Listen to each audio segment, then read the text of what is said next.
The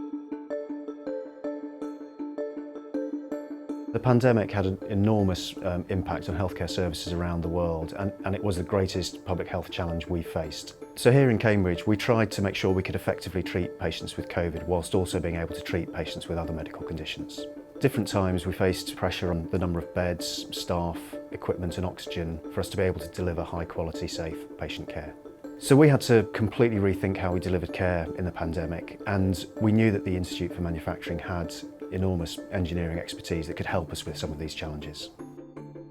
The IfM fundamentally has a background in industrial engineering, but in fact has a long history of working in the healthcare domain in areas as diverse as medical devices through to pharmaceutical supply chain logistics. And even in areas such as hospital logistics, where we hadn't had a specific background, we were able to combine our healthcare history with our industrial engineering skills to be very quick at being able to respond.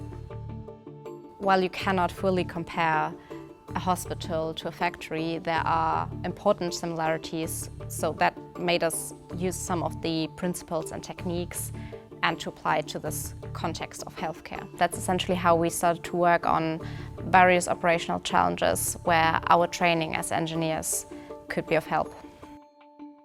The collaboration brought together a wide range of perspectives and skills, ranging from IfM staff and students with engineering backgrounds to hospital clinicians, and in fact also the estate management people at the hospital were involved as well.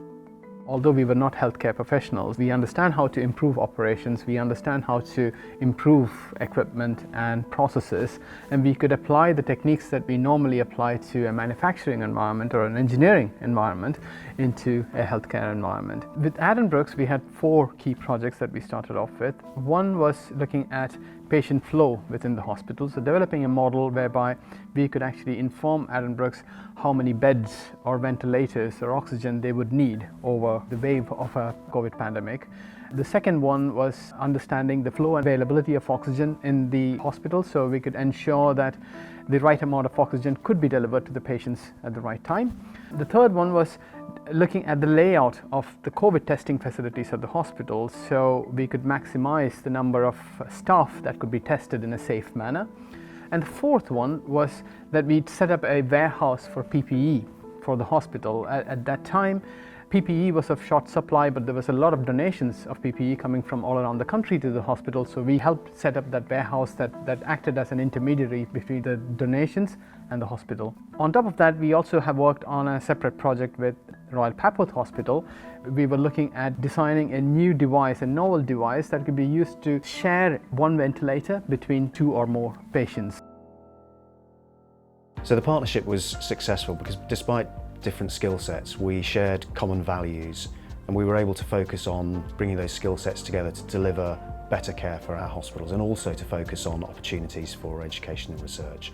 It brought together engineers, many of whom hadn't worked with hospital clinicians in the past, and through that we learned that there are different ways to collaborate and make research contributions to their operation. I think that will stay with us for a long time.